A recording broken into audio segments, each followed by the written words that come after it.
So this morning I'm preaching a sermon that we have titled Trainwreck. Amen? So what is Trainwreck? Trainwreck is the story of a woman whose life was a total disaster, a big mess. Kind of like this stage.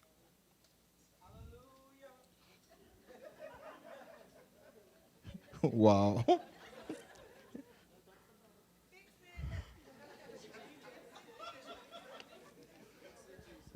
Fix it, Jesus. Her life did not have to be a disaster or a mess, but she just let things spiral out of control. The stage this morning is a great illustration of what a mess looks like, right? You know, things are out of order. Things are not where they're supposed to be. There are things on this stage that have no business.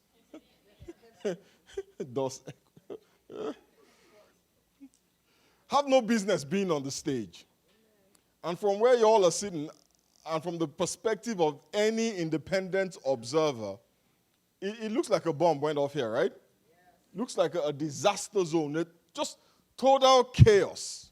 A big mess. You know, you could even call it a train wreck. Now, contrast that with how the folks in the choir are dressed. Didn't they look good? Didn't they just look so good? Amen. The ladies in their white and yellow dresses, the men in those tuxedos. I mean, they just looked really, really good. And by the way, we all look, well, most of us look. I couldn't help throwing a little shade, amen. Most of us look fantastic this morning, amen. You know, but as I look at all the great outfits and all the wonderful hairdos, I wonder what train wreck we're hiding. And how many of us are heading towards a train wreck in one area of our lives or the other. In Luke, the 15th chapter, from the 11th through to the 20th verse, the Bible tells us the story of a boy who was heading towards a train wreck. The only thing is that he didn't know he was heading towards a train wreck. You know, one day he wakes up and he goes to his father and he says to his father, "Give me my inheritance." You know what? Let's read that story very quickly. Luke 15, from verses 11 through to 20. To illustrate the point further, Jesus Christ told them this story. A man had two sons. Turn to your neighbor and say, two sons. The younger son told his father, "I want my share of your estate now before you die." Tell your neighbor, before his father died. So his father agreed to divide the wealth between the sons. A few days later, this younger son packed all his belongings and moved to a distant land. And there he wasted all his money in wild living. About the time that his money ran out, a great famine swept over the land and he began to starve. So he persuaded a local farmer to hire him. And the man sent him into his field to feed the pigs. The young man became so hungry that even the pods he was feeding the pigs with looked good to him. But no one gave him anything. And when he finally came to his senses, he said to himself, "At home, even the hired servants have enough food to spare. And here I am dying of hunger. I will go home to my father and say, 'Father, I have sinned against both heaven and you, and I am no longer worthy of being called your son. Please take me on as a hired servant.' So he returned home to his father. And while he was still a long way off, his father saw him coming. Filled with love and compassion, he ran to his son, embraced him, and he kissed him." Amen? So this young man, this boy, asked his father for the inheritance. And I'm sure most of us know that an inheritance is something that is given to the child after the father has died. But while the father was still alive, the boy goes up to the father and wants his own inheritance. And the Bible tells us that the father agrees to give it to him.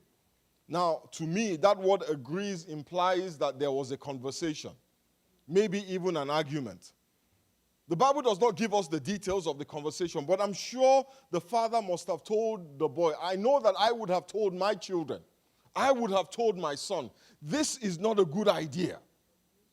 You're not ready to handle all this stuff yet. It is unheard of. It is not done. I'm not dead yet. You're going to make the whole family look bad. People are going to start to wonder, why are you in such a rush to escape from the family? People are going to start to think, I'm a bad parent. Don't do this. All of this stuff is going to be yours anyway. Just be a little patient. Exercise, as we say in Nigeria, some patience. Hallelujah.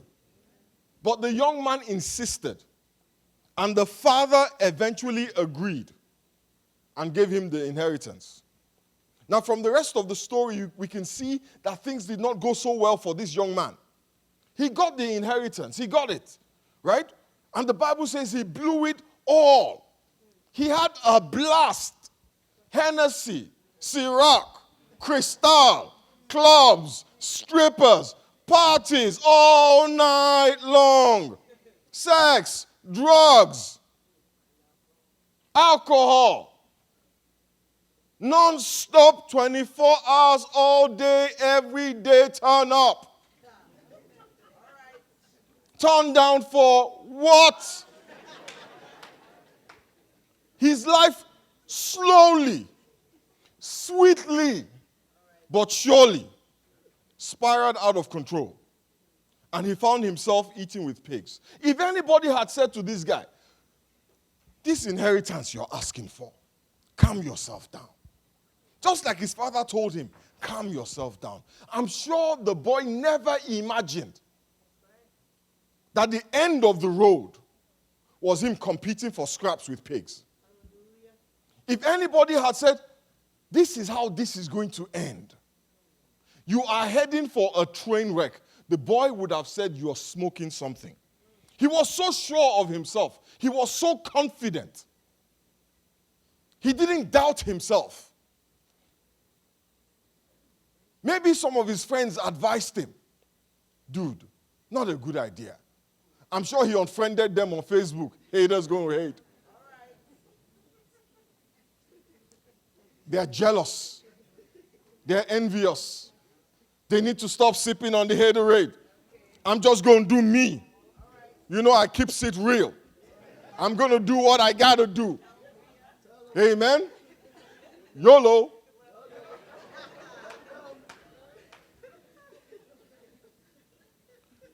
But his life spiraled out of control.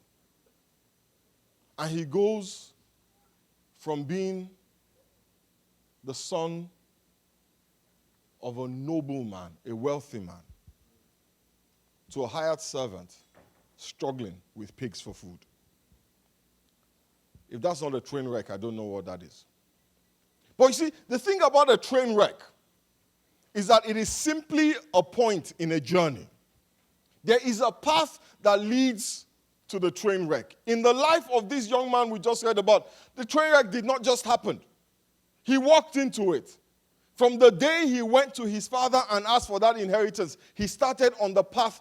The Bible says there is a road that seems right to men. And there are many people on it. But the end of it is destruction. You see, many of us do not realize that if we do not take heed, we are heading for a train wreck. If we do not take heed to the way that we are handling our finances, we're heading for a financial train wreck. If we do not take heed to the way we are handling our marriage, very soon our marriage will not be distinguishable from this stage. A mess. If we do not take heed to the way we are dealing with our bodies even, or our health, or even our walk with God, we're heading for a train wreck. Do you realize that you can actually have a spiritual train wreck? And many of us right now are in the middle of a spiritual train wreck. The Bible says in the first book of Timothy, the first chapter and the 19th verse, says, Timothy, my child, I entrust you with this command in keeping with the previous prophecies about you. You are a child of prophecy. So I entrust you with this command so that by them you may fight the good fight, holding on to faith and a good conscience, which some have rejected, and thereby they shipwrecked their faith. You know, when the Bible was written, they didn't have trains. All they had were ships.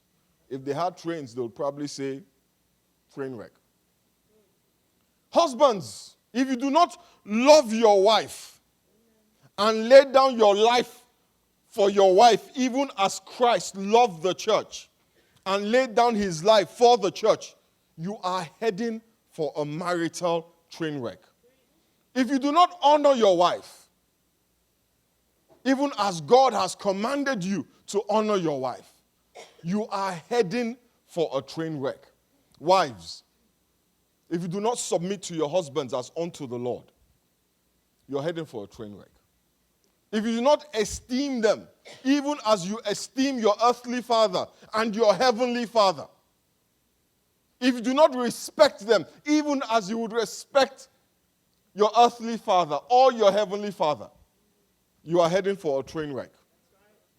Parents, if you let Cartoon Network and Disney Channel and YouTube on the iPads raise your children, you're heading for a train wreck.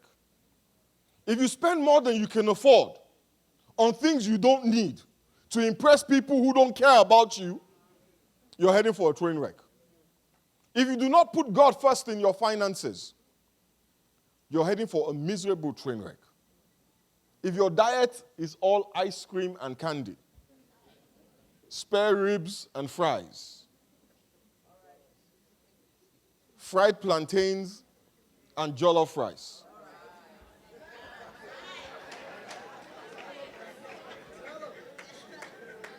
pounded yams and okra, you're heading for a train wreck.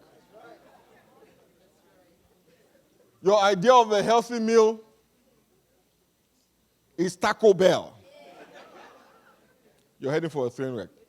If the gym is taboo for you, it's an abomination to sweat, you're heading for a train wreck. This young man, he saw his inheritance in front of him. He saw all the money, and he thought to himself, if I can do this now, if I can get this now, if I take my inheritance now, I will feel better. If I speak my mind now, if I do what I want now, I will feel better. You see, but what he didn't know was that his inability to delay gratification, the inability to suspend our short-term feel-good for a greater future, is the first step towards a train wreck. You see, we live in an age where we are encouraged to do and say whatever, to keep it real,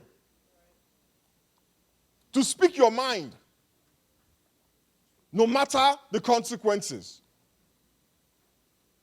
That is the age we live in. You go to a therapist and they tell you, oh, the reason why you're having trouble is you don't let it all out. You see, what they do not tell us is that there are consequences to your actions. There are consequences to your words. Many of us are destroying our own lives with our own mouths. Many of us are unhappy in our marriages. Let me give you some counsel. Shut up. It is not every thought that flies through your mind that has to be spoken. You will survive if you keep some things to yourself. Particularly the mean things, the hurtful things, the disrespectful things.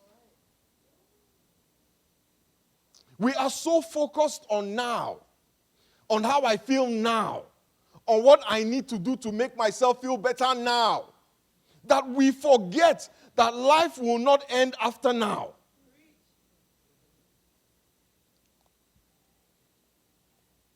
So after you say it, and after you do it, you feel good. But at what price? in Genesis, the 25th chapter and the 29th verse. We prayed about it this morning. Esau gave up his birthright. The King James Version calls it for a mess of pottage. The other, more current translation call it a pot of lentil stew. Lentil stew. We talked about this last week. Have you ever tasted lentil stew? I was at a Turkish store a couple of days ago, and I saw lentils, and I thought to myself, ew, it didn't look good. You know what? Let's be fair. Let's be fair. I'm sure Esau was really hungry. He had been working all day. I'm sure he was genuinely hungry. Like many of us are genuinely lonely or genuinely upset or genuinely uncomfortable, but satisfying the hunger in that moment was not worth the instant gratification that he received from sleeping with that. Oh, sorry, he didn't sleep with anybody. That's not what the Bible says. It is not worth the instant gratification of speaking all those mean things. It is not worth the instant gratification he got from eating that meal. Esau gave up his inheritance for a bowl of lentil stew. What are you going to sell yours for? What are you willing to destroy your marriage for? What are you willing to destroy your career for? What are you willing to destroy your long-term financial security for? Because that is what you are doing.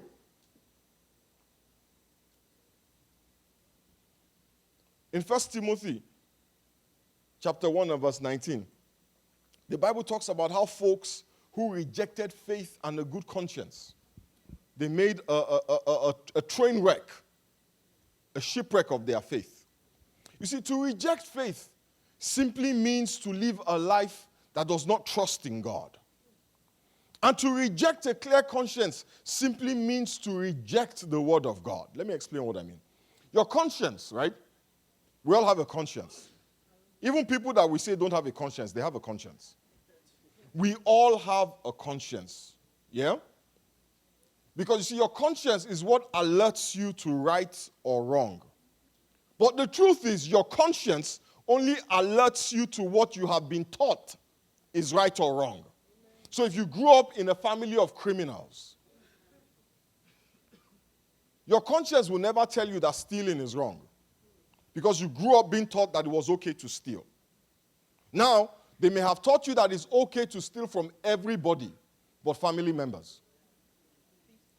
So a thief will steal from everybody, but he considers it dishonorable to steal from family members because that's how he was raised. So your conscience really is the product of what you've been exposed to, of your education when we were growing up. If a girl was sleeping with a guy she was not married to, she didn't tell anybody about it. It was a big deal. It was a secret. Nobody knew. And if you told anybody, it was a problem. Today, people announce it on Facebook.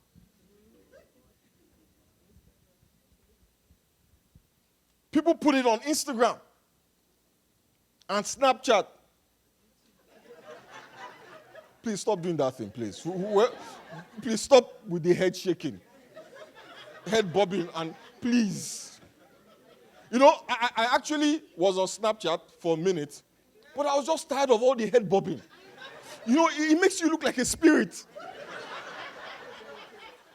It freaks me out. Stop. I can't. So I had to just delete my Snapchat account because, like my daughter says, Daddy, I can't. Amen? Your conscience only alerts you to what you have been taught is right or wrong. But if your conscience is exposed to the word of God, it will alert you when you are walking contrary to the word of God.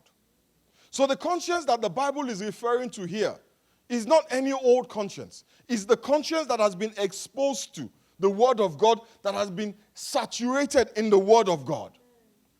That is why you marry somebody who is an unbeliever. He will cheat on you and his conscience will not bother him.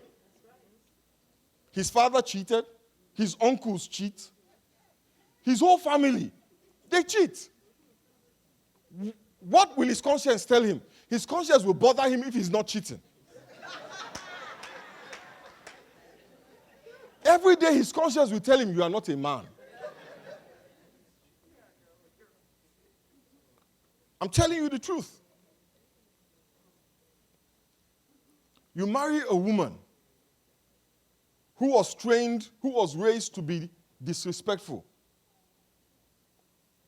The day she doesn't give you sass back, she feels there's something wrong. She lets you get away with it. She has to tell you. Because that is her conscience. That is why we say to the single folks, I have no problems with Muslims. My mother was a Muslim. I have cousins who are Muslims. But if my daughter says to me she wants to marry a Muslim, I'll tell her that your consciences are operating by two different standards. You're operating by two different standards. Because it is your conscience that alerts you to right or wrong. If you marry somebody whose conscience has not been exposed to the things that your conscience has been exposed to, you are operating by two different standards of right or wrong. And that is why many marriages struggle. Because we're not operating by a uniform standard of right or wrong. We're operating by the Omotayo standard of right and wrong and the NS standard of right and wrong. And the twain don't mix. That was a bit of old English. I just exposed my age. And those of you who understood what I said, you exposed your age too. FYI. For the younger folk, the two don't flow. Hallelujah. If your conscience is exposed to the Word of God, it will alert you when you are walking contrary to the Word of God. So tell your neighbor, if you're single, tell your neighbor if you're single. If your spouse is sitting next to you, you don't have to tell them.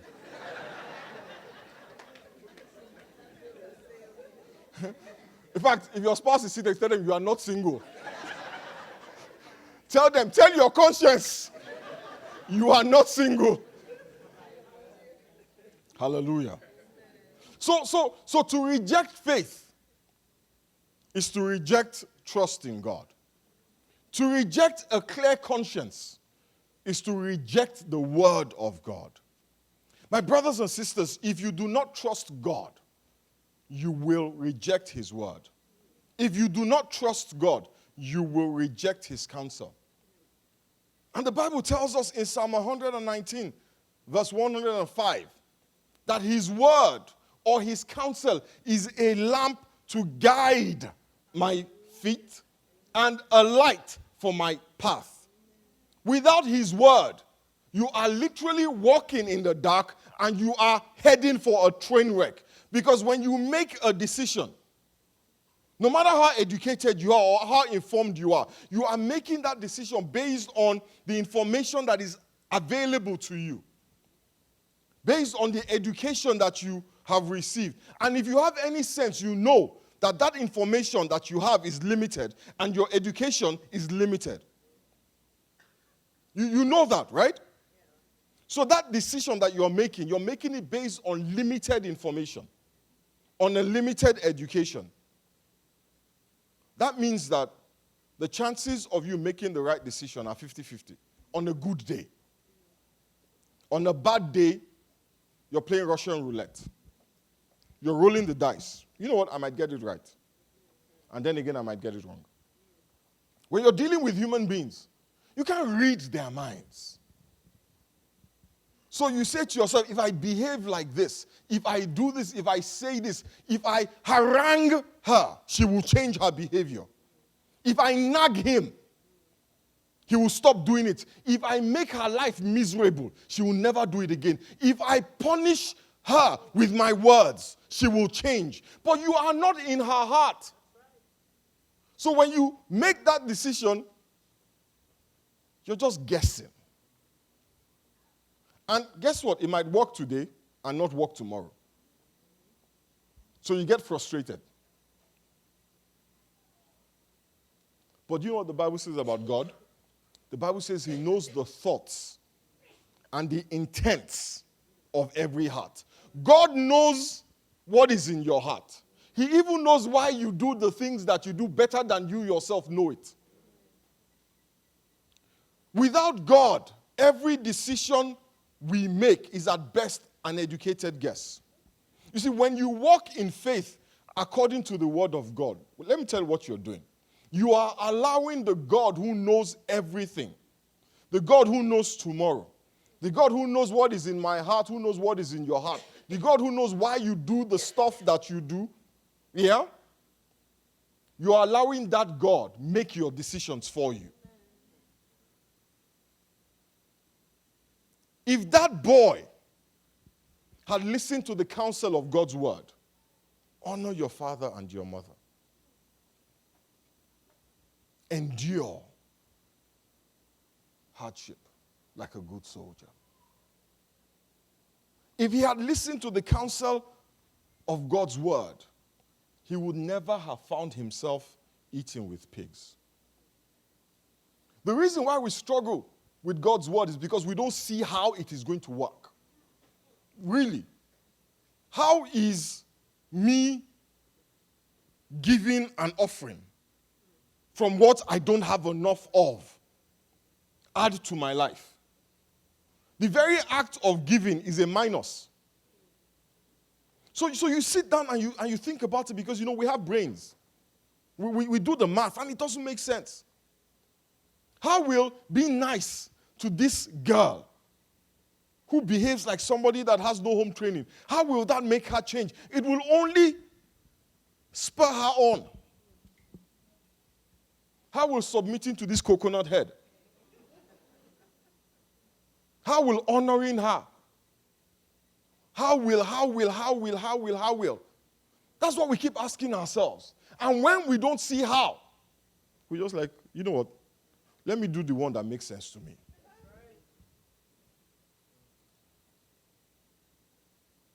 Can I tell you the truth? There are many things that I don't see how.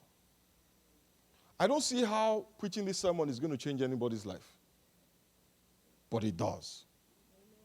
I don't see how giving increases. I'm a testimony to it. I don't see how honoring my wife will make her love me more. But I'm here. Loved. Seriously loved. There are many things I don't see the how of. But you know what? God sees it. God sees it. And that's all that matters. If he sees it, think about it. What do you know? There are things you don't know that you don't know you don't know. All right. There's some things you don't know you don't know. I know I don't know anything about medicine. That I know. I know I don't know anything about accounting. But there's some things you have no clue that you have no clue about. So when you wake up in the morning, you look in the mirror and tell yourself, today there are things that are going to happen that I have no clue about. So I am going to trust you because you know the end from the beginning. That is why I treat my wife the way God says to treat my wife, because God knows her heart. 24 hours of the day. You see, because the woman that I thought I knew yesterday is not the woman I'm dealing with today. Any married men here? Hallelujah. If we're honest, a lot of us here can see ourselves heading towards a train wreck. We're not there yet, but we can see the signs. Things are starting to go south. in our relationships, in our marriages, in our finances. The numbers are slowly beginning to, it's getting harder and harder and harder to make those ends meet. In our careers, we're starting to see the signs that, you know what, but we don't know how to stop it. And sometimes our emotions are so real. The hunger is so real. The pain, you feel it physically.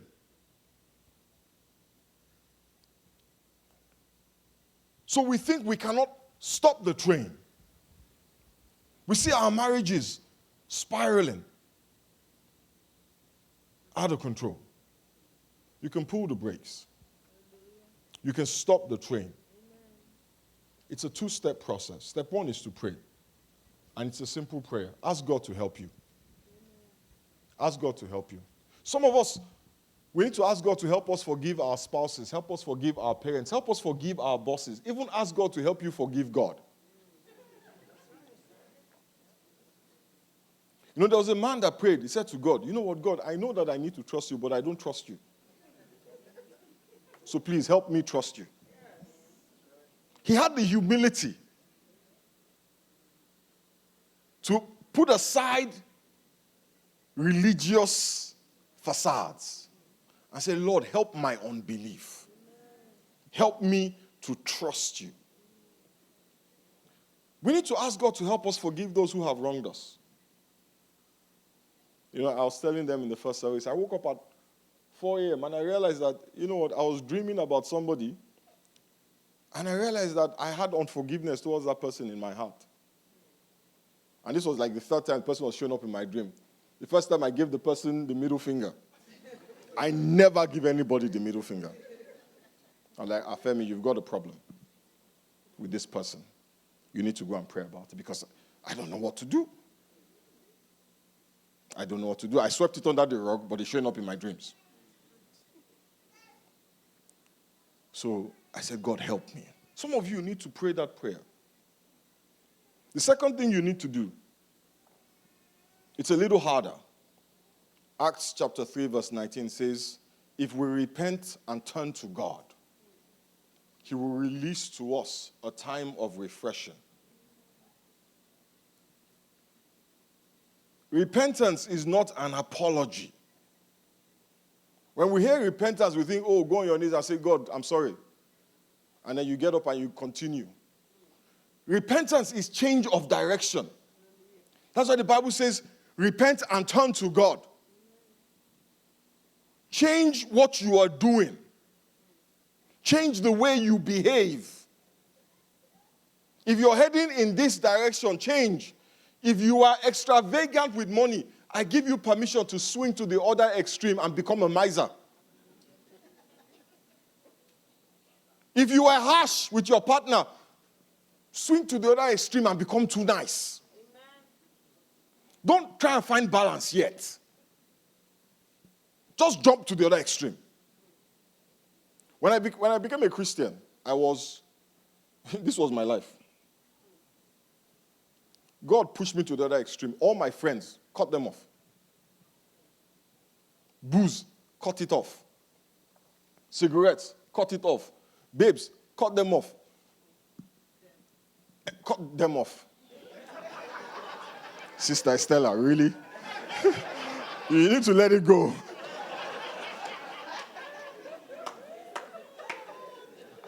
I wasn't trying to find balance. I was trying to find God. Balance is for mature Christians who know how to handle it. Don't worry about balance. Move to the other side first. Amen? And God will bring you back to balance. You're struggling with alcohol. Stop. Leave that glass of wine for the stomach's sake. Your stomach will be fine. Tell your stomach you'll be all right. Later, after you have matured and you're full of the Spirit, then maybe then you can have a glass of wine when it will not take you over.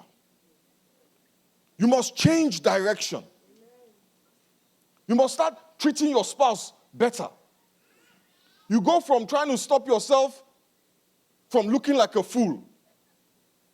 I don't want him to think I'm a fool. I don't want her to think I'm stupid. Let her think. We want her now to think you are stupid. We want him now to think you're a fool. I promise you. The Bible says if you lose your life, you will find it. But when you try to protect your life, it says you will lose it. You know, some of us are already like the stage. Our life is already a mess. If we were to clean this thing, I don't even know where I'm going to start from. Is it the Guinness or the clothes or the bike? There's a bike on the stage. There are men's shoes here and women's clothes. What's going on? It's a mess. It's a train wreck. It's like a bomb went off. And that is how some of our lives are. That is how some of our finances are. You don't even know where to start unraveling. Which debt are you going to pay first? Is it the high balance or the high interest? Is it the revolving or the instrumental? You just get a headache thinking about it. And you just close that computer and say, I'll deal with it tomorrow. Anything you get a headache thinking about is a train wreck. Say, how do you solve this problem in this marriage? Do I call his mother? Do I call my father? Where do I start from? Some of us are already there. You've made so many mistakes, you don't even know where to start from. Everything is a mess. And so you ask yourself, how did I get here? I can tell you how you got here. You got here by straying from the counsel of God. You got here by thinking you can do it by yourself, by straying from the word of God. The good news is that like that young man, if you go back to God, he will welcome you like the boy's father, with open arms, with compassion, with an embrace, with a kiss. You don't need to go back to God groveling, asking to be a servant. He is a gracious God, a merciful God, a compassionate God. He is ready to turn the mess into a message, to turn the test into a testimony, to turn the obstacles into stepping stones. But you have to come to him and be a son to him. No longer a servant, no longer a stranger, no longer living in a faraway land, no longer messing with pigs. You know, there are a lot of people who say that we are all the children of God. That's not true. We are not all the children of God. We are all of God's creation. The fact that God made you did not make you his child. There's nowhere in the scripture where you say all the gorillas are the children of God. What makes you a child of God is that you have accepted Jesus, the only Son of God. When you accept Jesus, the Bible says you are adopted into the family of God. That is when you can now cry, Abba, Father. You can't call him Father without Christ. So this morning, if you're here, you've never accepted Jesus as Lord and Savior, I need you to understand God is not your Father. He is your Creator. He wants more from you. He wants a deeper relationship with you. He doesn't want to just be your manufacturer. He wants a personal relationship with you. The relationship of a father and a child. I want us all to bow our heads and pray. For those of us who are on the path to a train wreck, we're starting to see the signs in our finances. We're starting to see the signs in our marriage. We can still wrap our arms around it. So we think. We still think we have some control of it. But we're starting to see the signs. There's a coldness that is creeping into his voice. There's a disdain that you are starting to hear in her tone. The overdrafts are increasing. Your boss is getting a little bit more impatient with you. Your career has been stagnant for a little longer than it ought to have been. You're having fewer and fewer friends.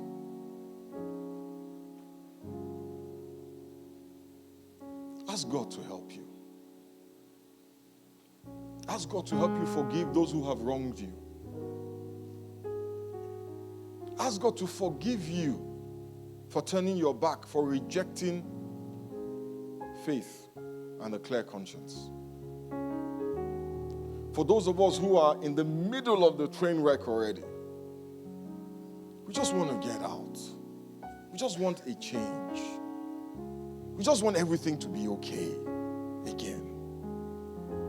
The Bible says, repent and turn to God. And times of refreshing will come from heaven.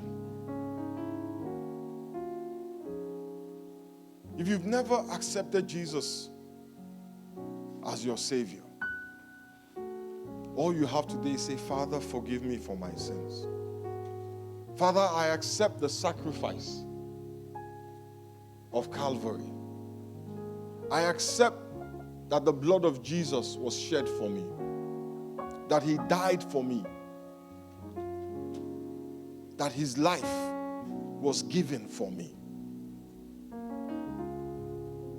This morning I sense in my spirit that there's a special category of people here that I need to pray for. Those who are disappointed with God, who are offended at God, who haven't forgiven him for a prayer he didn't answer, for a need he didn't meet. If you are one of those people, just raise your hand wherever you're sitting really quick. I'm not going to embarrass you. Thank you. You can put your hand down. You can put your hand down. You can put your hand down. You can put your hand down. Wherever you are, put your hand down. I just want to see your hand. If there's anybody here, your pain is not with men. Your pain is with God. Father, we thank you and we bless you. You know the thoughts of every heart. You know the pain in our souls. Father, you are an awesome God. Your love is unquestionable. But here we are. Things have happened. Water has passed under the bridge and we've got a problem. But we know that you are God and there's no one else. So Father, we come to you today with humility in our hearts, asking that you will help us. Restore unto us the joy of our salvation. Renew, O God, a right spirit. Help our unbelief again, O God. Father, the Bible says that you turned again the captivity of Zion. That means that you are God of second chances and third chances and fourth chances. Father, we ask in the name of Jesus that again you will refresh our love for you, refresh our faith in you, refresh our confidence in you, heal our broken hearts. A bruised reed you will not break, and smoking flax you will not quench. Father, we give you praise and we give you glory. We bless your name. In the mighty name of Jesus we pray.